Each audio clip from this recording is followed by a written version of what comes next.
The American flag. The Statue of Liberty.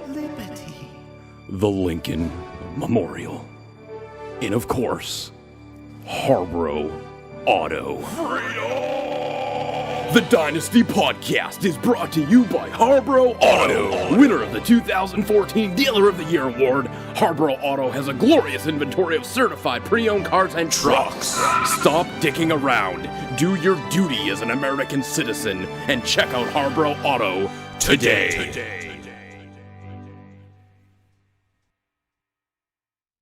It's time to get things started on the most sensational, inspirational, celebrational, sexuational. This is what we call the Dynasty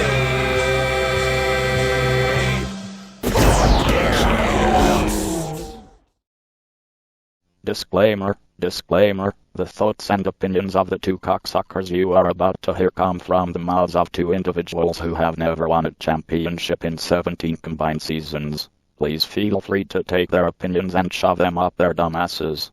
Welcome to episode number 8 of the Dynasty Podcast, being brought to you by one heck of an establishment, Harborough Auto, of course. I'm Commissioner Eric Costanza with Bub Palucha. Hi. Hey, Eric. Hello, Bubba. Good to see you. Yes, you too. It's been a little bit since you and I have done a show together. It's been a long time. It's been a long, long time, and you look good. Thank you. It's a little nipply here in Riverdale Studios, but that comes with the November time frame here. Now we're heading into the final 4 weeks of the regular season. Down the stretch we come. It's kind of crazy that we're already at that point. I know, it Some sucks. of you maybe are glad it's almost over, I would think. That's maybe. true. Yeah.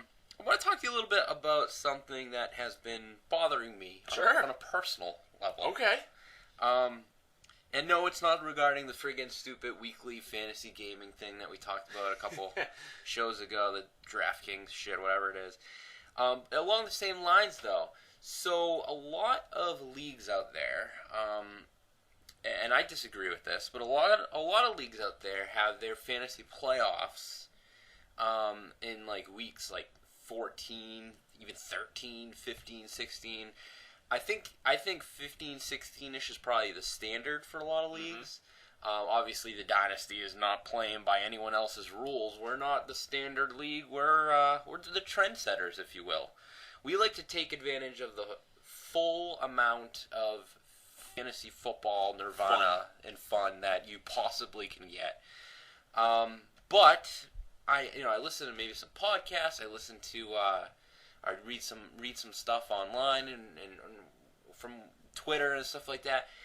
All over the place, people are talking about, gotta get ready for the fantasy playoffs. Let's talk about like matchups and this and that. Fuck that. Why are people always assuming that week 15 and 16 and 14 and 13 are like the fantasy playoffs? Like I think we should try to get people out there, Bubba, to go play by our rules and switch up the norm of week 13 fantasy playoffs. Idiots. I don't know one league that has their playoffs in week 12 or 13. 13, I have heard of a week 13. That's silly. silly. like a team, like a league that has like 8 teams make the playoffs or something, which is stupid. That's a big league. But in general, 14, 15-ish, right? I could see I know a guy in a league that has 14, 15, 16. Did he sleep with Veronica Vaughn? I wish.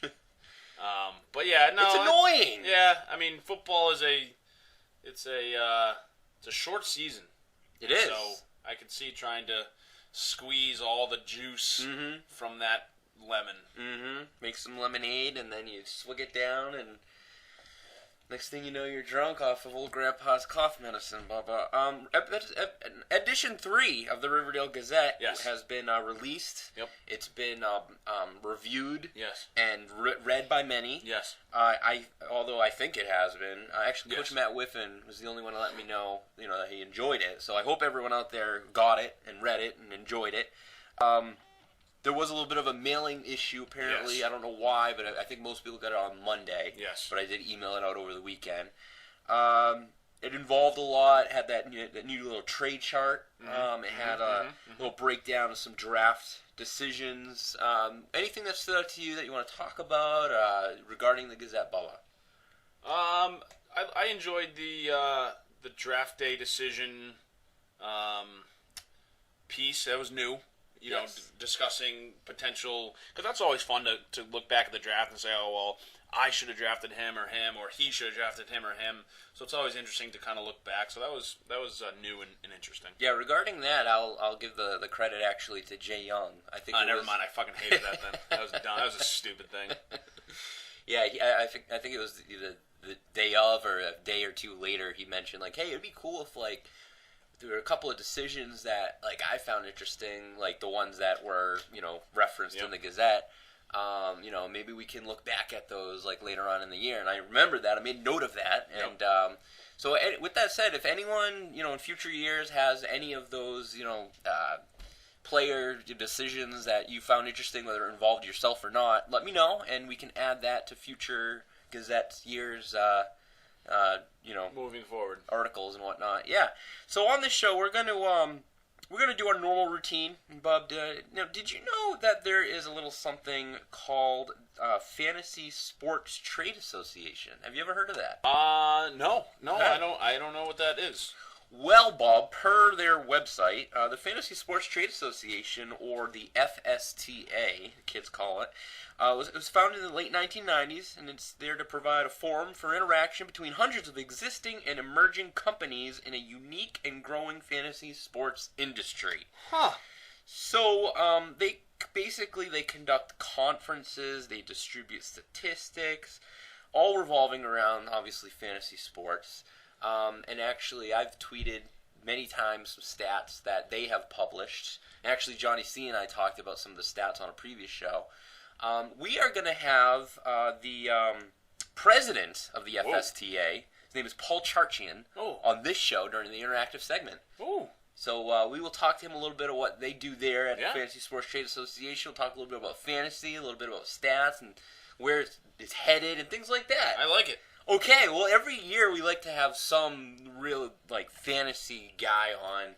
We've had the Brendan Dwyer's professor. We've had, I can't remember all the people we've had, but this is going to be this show. Just fantasy fucking orgy fest. You ready? Okay. Now let's take a look into last week's results. Who kicked some ass? Who sucked?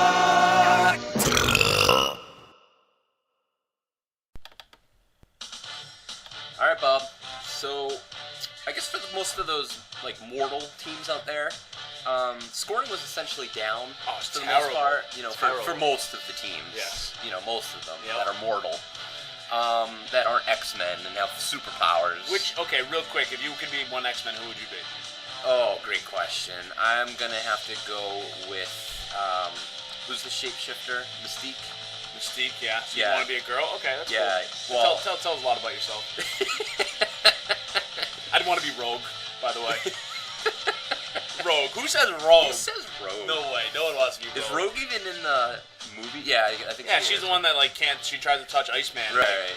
She almost dies. Anna Paquin. Phil would get upset with me because he likes Anna Paquin. That's assuming he listens to this, which I don't think he does. But anyway, if you do, Phil, I apologize.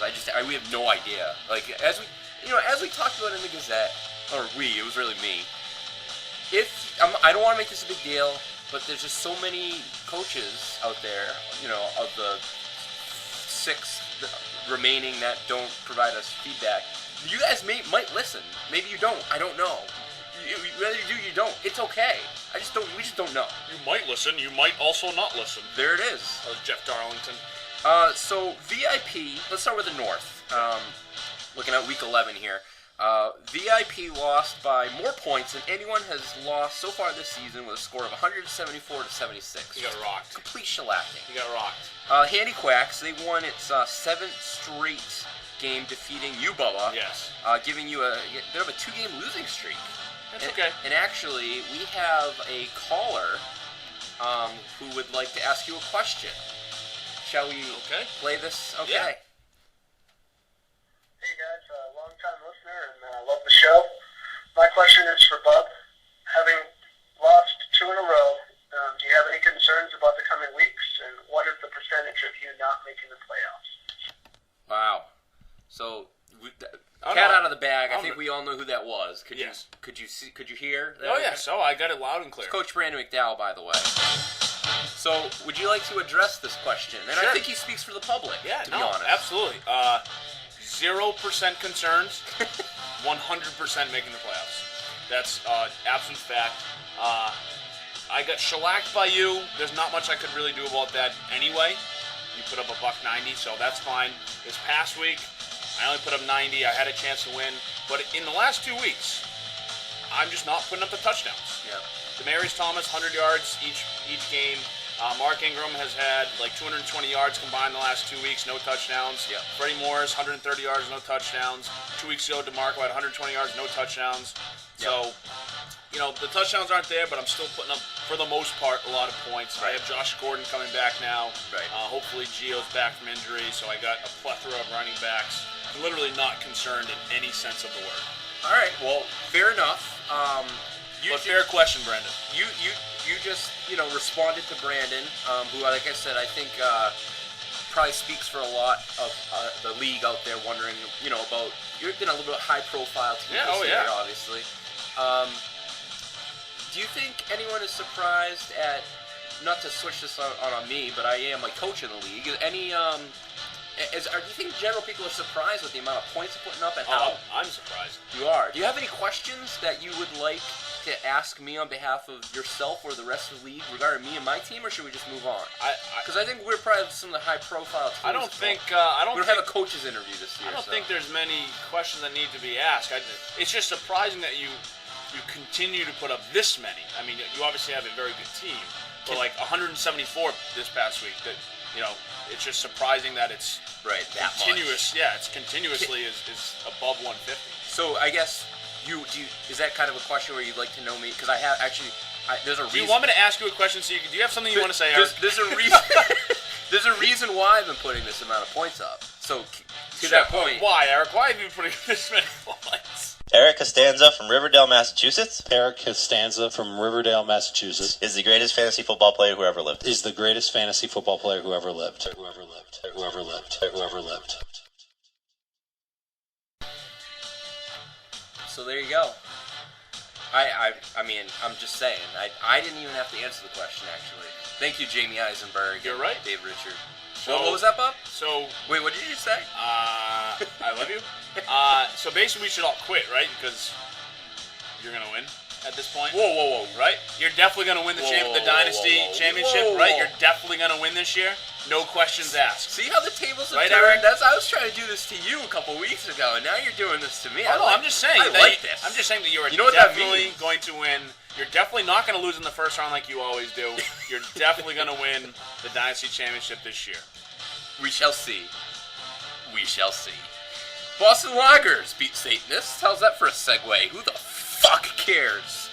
In the South Riverdale Division, the Yellow Peril Bastards. They just keep on winning. They're squirrely is what they are. They beat Soul Glow.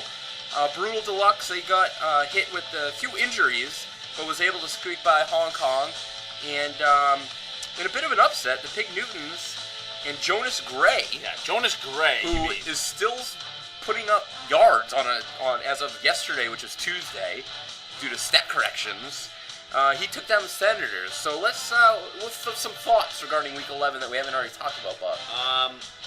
Well, we just mentioned it, but I think obviously the Senators losing definitely not even shakes things up, but just kind of paves the way, I suppose, for Jay Young and Yellow Peril. Yeah. Kind of controls his own destiny at this point.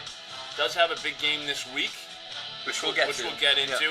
Yeah. So that could change things even further. So it's that South Division is basically wide open, and I think there's only going to be one team from the South in the playoffs. I think that's what most people think, I think, at this point. Yep. So when you say most people, that's everyone except for Brandon, basically. Yeah, okay.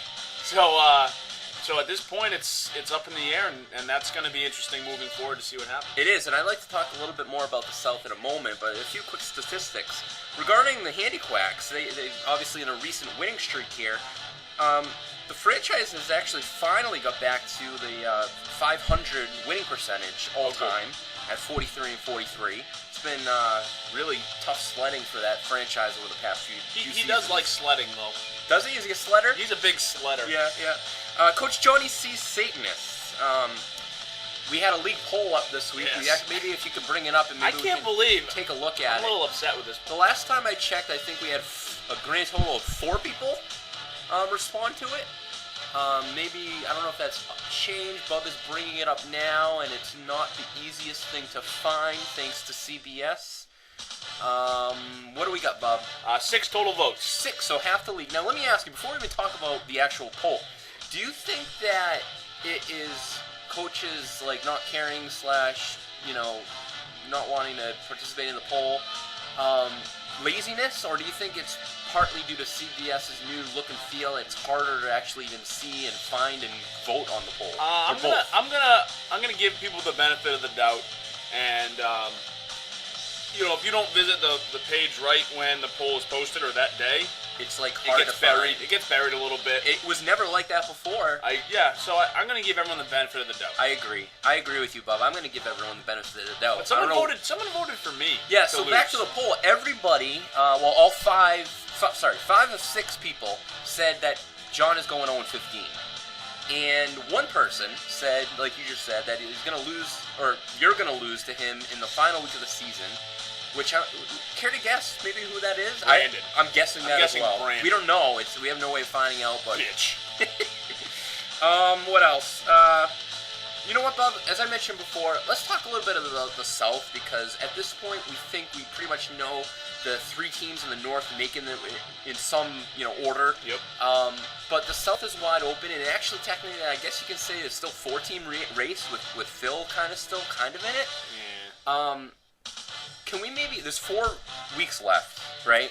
Can we maybe start with Yellow Peril? Sure. And let's take a quick look at their schedule and maybe talk about who we think, is going to make it out of that division. All right, well, Peril has Handy Quacks this week. Tough one. He has me next week. Tough one.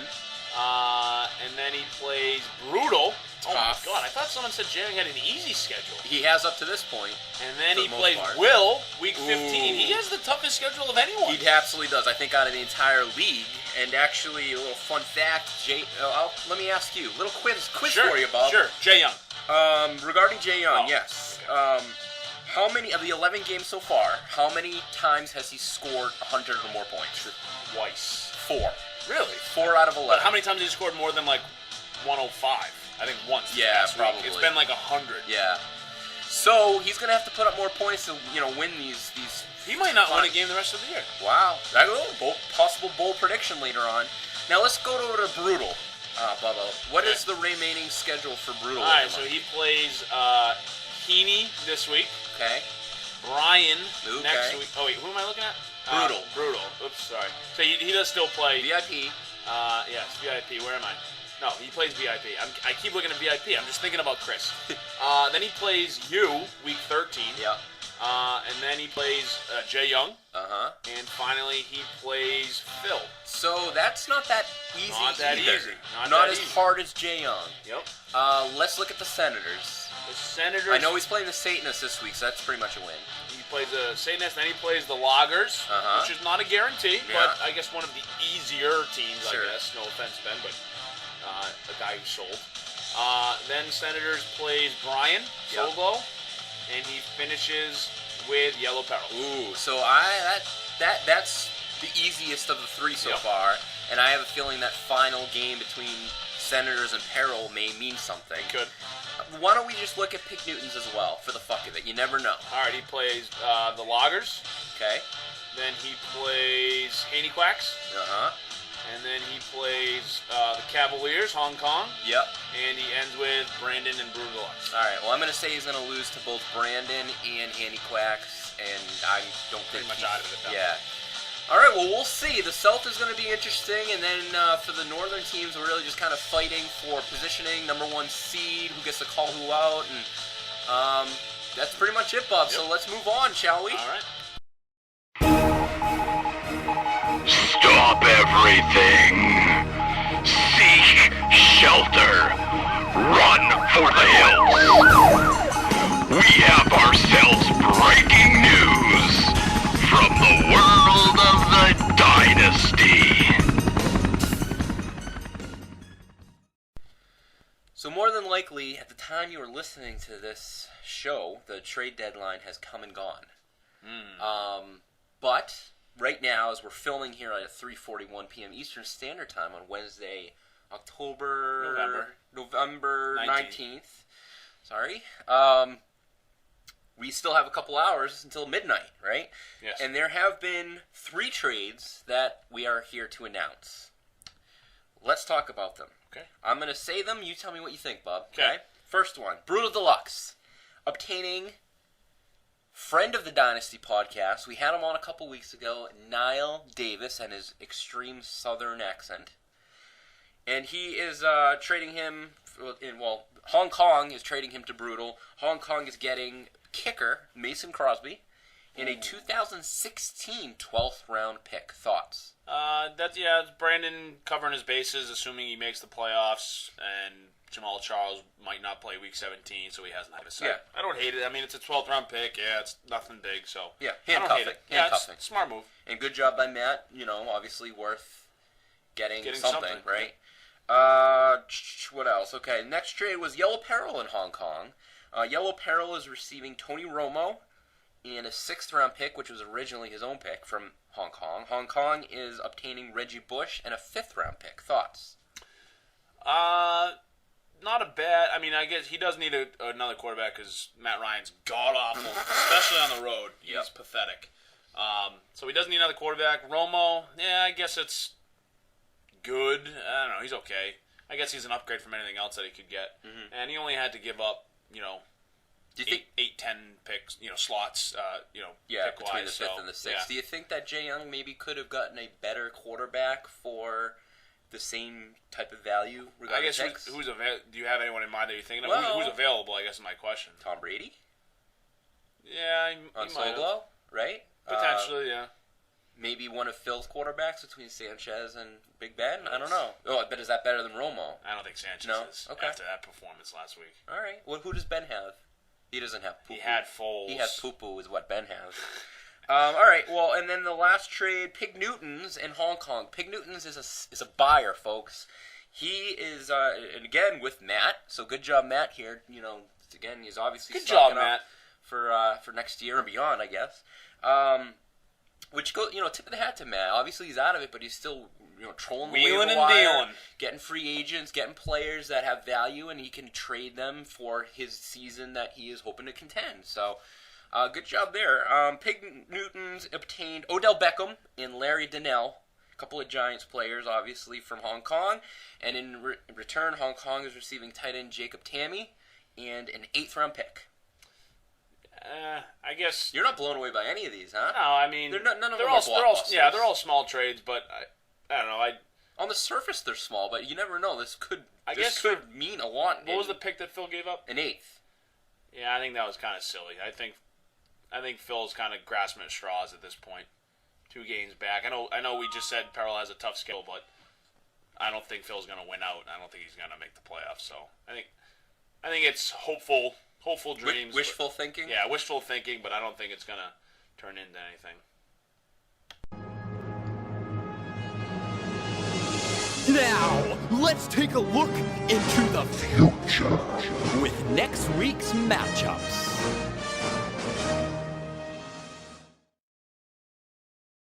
All right, so Week 12. Let's go through the slot of games here. The first game is a rematch of Dynasty Bowl 10. The Hong Kong Cavaliers against myself.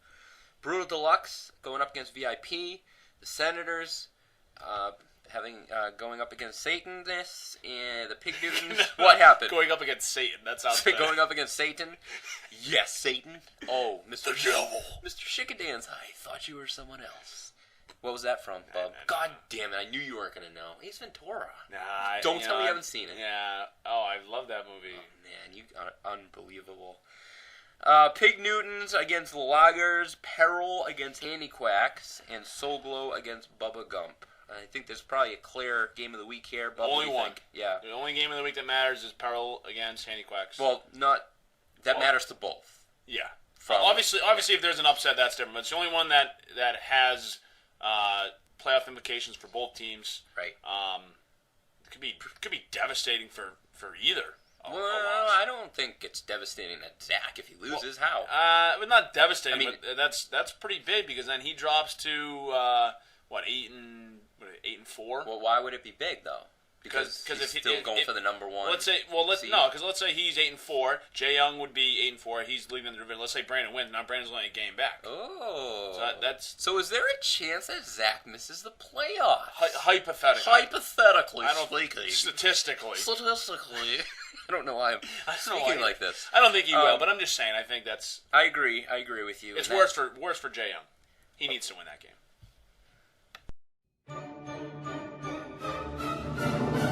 Coach Will DeYoung find out he's the father of a legless male prostitute. Get a notepad and pencil ready because it's time for another edition of Bubba's Bold Prediction. Roger Goodell will openly berate Commissioner Scooper on Twitter for claiming that he is the best commissioner. I have 2 bold predictions. Ooh. A weekly and a seasonally. Ooh. And I like how you're talking about predictions. Yes. It switched. My bold prediction for the week. The transgendered Satanists, led by Colin Kaepernick's 35 points, will beat the Rockdalian Senators. So I have a question. That's 2 bold predictions. Oh, is that the... Sure. Okay. No, that's 2 of them. All right. I added one. All right. Colin Kaepernick, 35 points this week, and Satanists will beat. So 2 separate... Yep. Okay, gotcha. Sure. And my season long, we mentioned this earlier, Jay Young and the Yellow Peril will finish... Oh, if they win 1. That messes up my bold prediction. All right, I'll go real bold. Ooh. Jay Young will finish under 500, which means, if you do the math... What is he right now? He's going 0-4 the rest of the way. Ah, that is bold. I provided a bold prediction a couple weeks ago that whoever wins out of the South is going to win the Dynasty Championship, and I stick by that. I have another one? I'd like to do one. And with that being said, for all you listeners out there, if we have a show next year, maybe we can have everyone chime in on if anyone has bold predictions. Like, it doesn't just have to be Bob or I. I think Jay Young had one when he co-hosted. This could be more of an open thing. But anyway, forum. Yeah, we'll figure that out. But my bold prediction is a little bit biased, I'll admit it.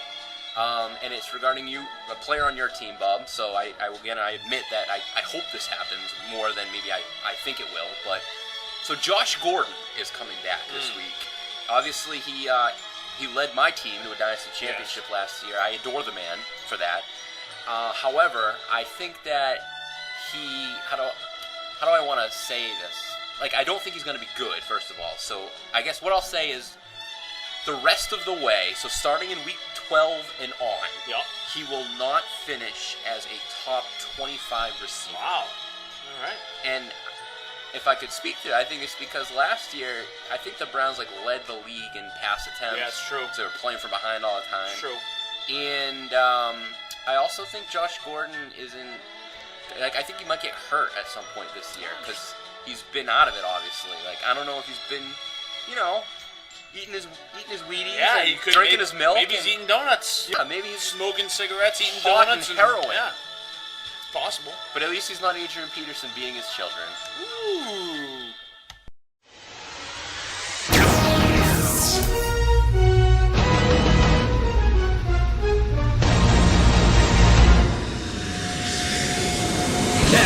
The Dynasty Podcast brings you an interactive and likely ridiculous segment which borderlines on actual legit media. Buckle up your fucking seatbelts for the Dynasty Podcast interactive segment.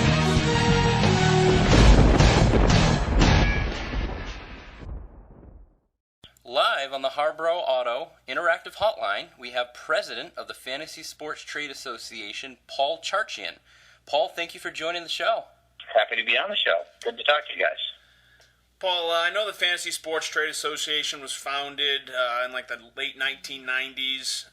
Can you explain what the Fantasy Sports Trade Association is exactly and what your role is? Yeah, it's an advocacy group for all the businesses in the fantasy sports industry. Pretty much everybody with a kind of sizable footprint in the fantasy industry is a part of the FSTA.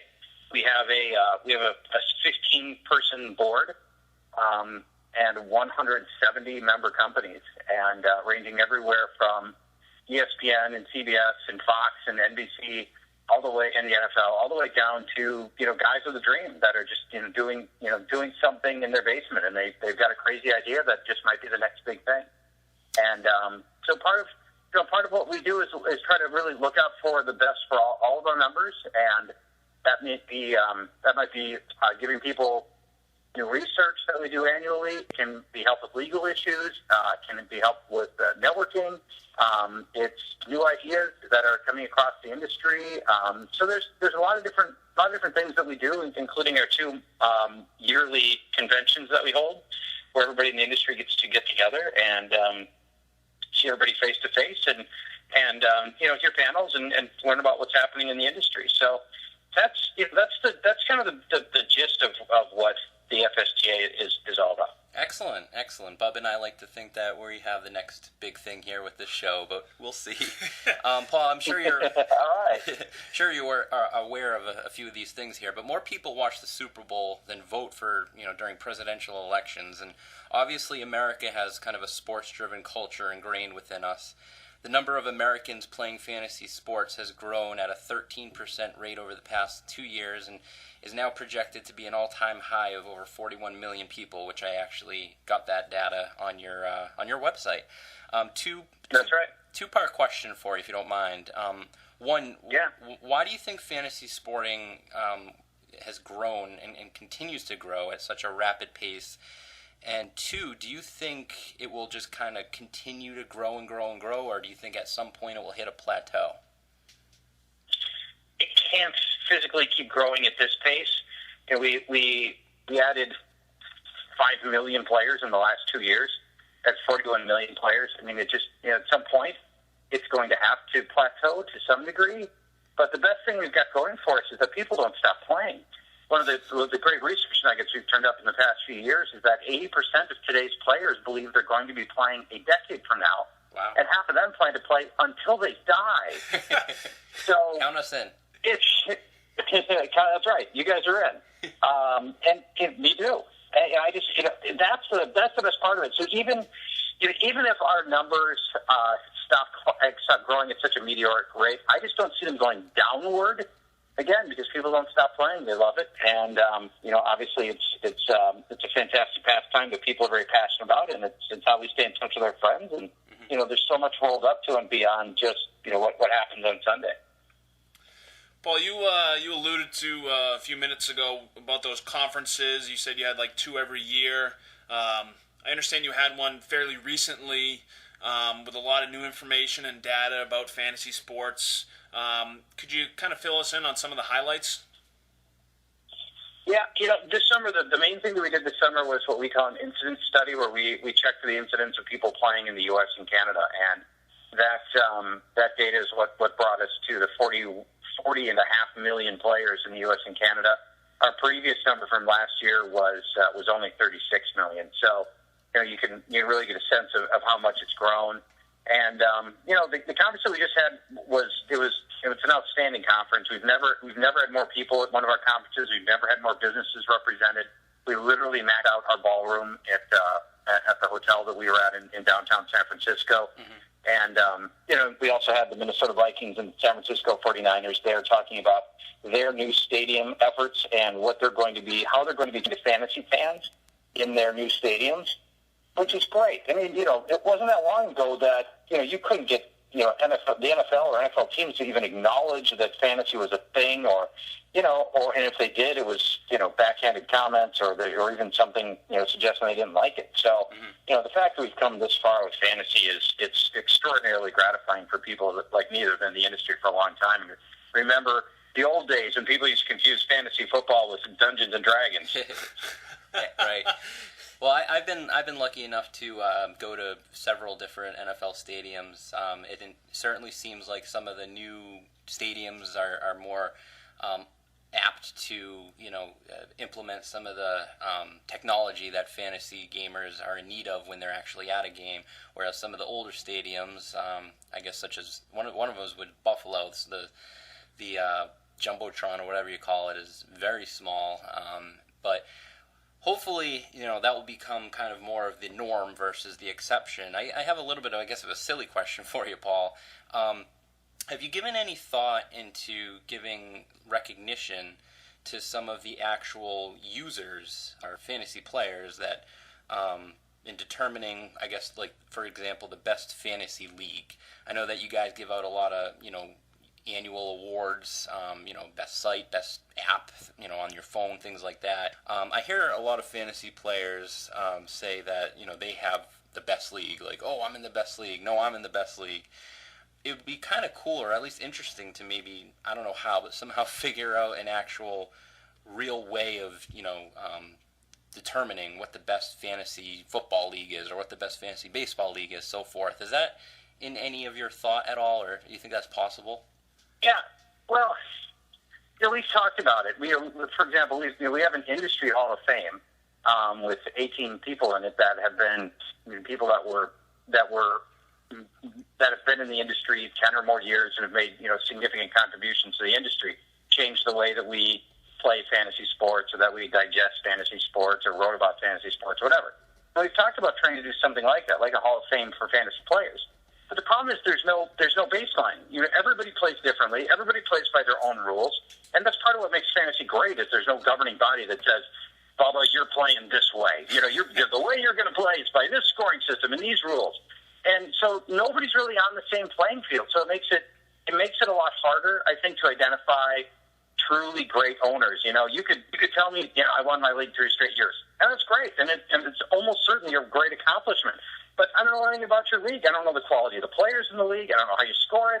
I don't know anything about it. And I don't know how to level set that against anybody else's league. Yeah. So, if we can ever figure that part of it out, it might be different. Great stuff. Well, again, his name is Paul Charchian. He's the president of Fantasy Sports Trade Association. He's obviously doing some really great things for fantasy sports. You can check out the website. Now, before we go, hold on. Sorry. I have a question.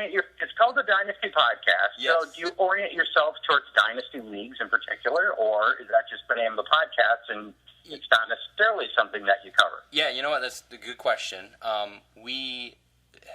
The reason that it's called the Dynasty Podcast is this actually kind of birthed itself from Bub and I's actual fantasy football league, which is called the Dynasty. And the reason it's called the Dynasty is not because we're a dynasty league, but because we try to have the same 12 coaches in our league year in and year out, hence kind of like a dynasty. So that's kind of how that took, forth. Okay. Yeah, so it's not. So you're not holding players year over year. You're just holding owners year over year. Exactly. We have one keeper each year. You can't keep the same guy more than once. So if I keep Adrian Peterson, last year, I can't keep him again this year.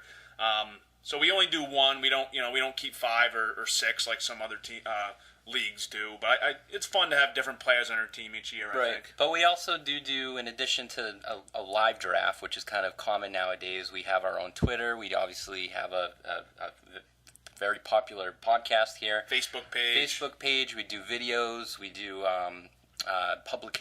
print publications. Power rankings. We have a ton of stuff. So yeah. So anyway, the website is www.fsta.org. You can follow Paul at Paul Charchian. And Paul, I really appreciate the time and everything you're doing for fantasy, and maybe we can kind of keep in touch and have you on again sometime. Sounds great. Thanks, guys. All right. Thanks, Paul. That was this week's Dynasty Podcast Interactive Segment. All right, so we are. That was a good interview with Paul Charchian. Yeah, who's a good guy. That was some good stuff. By the way, we are joined with Trista. Trista, say hello. Hi. She just came downstairs, uninvited, but that's okay. That is okay with all of us here. Bub, is it okay with you? I'm okay with it. Trista, what do you think? Who do you think is going to win the Dynasty Championship this year? Who's going to win it all? You can't vote for one of us. Yeah, you can't pick me or Bubba. Uncle Jonathan? Uncle Jonathan. He could. He's won it before. Maybe he will again. We'll see. So I want to say that I disagree a little bit with Paul Charchian when he talked about the daily, weekly fantasy game crap. I thought that was horse. Oh, you don't like? I don't. I don't know if I made that clear or not. And also, Trista's leaving. Oh, never mind. Here she comes again. She was just taking off her coat. The trade deadline, as previously mentioned, is basically come and gone by the time you're listening to this. So if you think you're going to make a trade now, you're going to have to wait until the end of the regular season. Yep. I'd like to thank everyone for listening and participating. I would as well. If you're wondering where the new Dynasty Gambling feature is, please email pjtimulus@gmail.com. Unfortunately, that never quite got off the ground. But what happened with that? Yeah, I think it just. I think I was a pretty big advocate of it, but because my team is in it this year, I don't have to really worry about it. Sure. So maybe next year, if my team's not as good, we'll get that kicking. Okay. There's a couple things this year that we all talked about doing that never happened. Hey, we stir them in a big pot, and sometimes they'll come out and we'll blossom them into a flower. Okay. All right. Well, this is Commissioner Scooper. This is Bub Palucha. And we're going to be back next week where I'll be joined by Coach Will DeYoung as a co-host. Yes. We're gonna. I fully plan on doing basically what I did at Jillian's by throwing a bunch of mentally challenged people out of an area and push the envelope from an ethical standpoint during that show. How you ask? I guess you're gonna have to check in and tune in to the show. Anyway, good luck to everyone in week 12. Over and out.